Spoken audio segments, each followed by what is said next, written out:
আসসালামু আলাইকুম।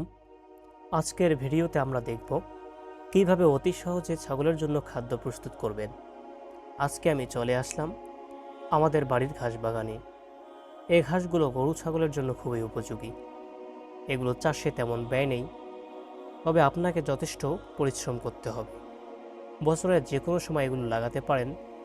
শুষ্ক মৌসুমে আপনাকে যথেষ্ট সেচের ব্যবস্থা করতে হবে। একবার লাগাতে পারলে সারা বছর ঘাস সংগ্রহ করা যায়। আমরা এসব ঘাস, ভুট্টার পাতা, ভুসি, গাছের পাতা সহ ছাগলকে আরও অনেক কিছু খাওয়াই। এসব ঘাস সংগ্রহের পর এগুলো হালকা করে রোদে শুকাবেন। ভেজা ঘাস সাধারণত ছাগল খেতে চায় না। এরপর এগুলো কেটে টুকরো টুকরো করবেন।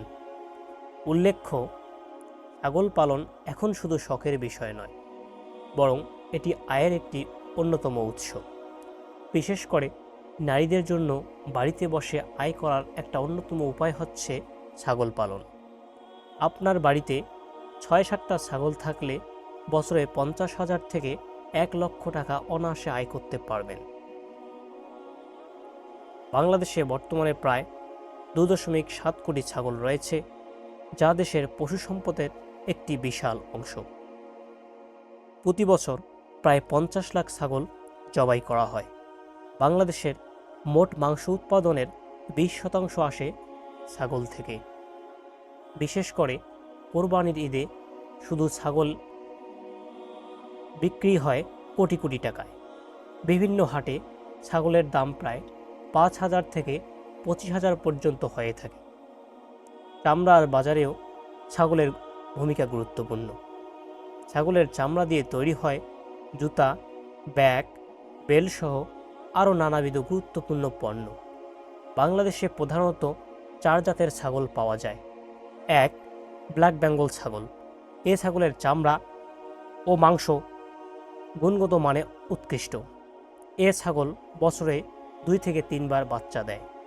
২. যমুনাপাড়ি বা রাম ছাগল। এ ছাগল অনেক বড় আকৃতির।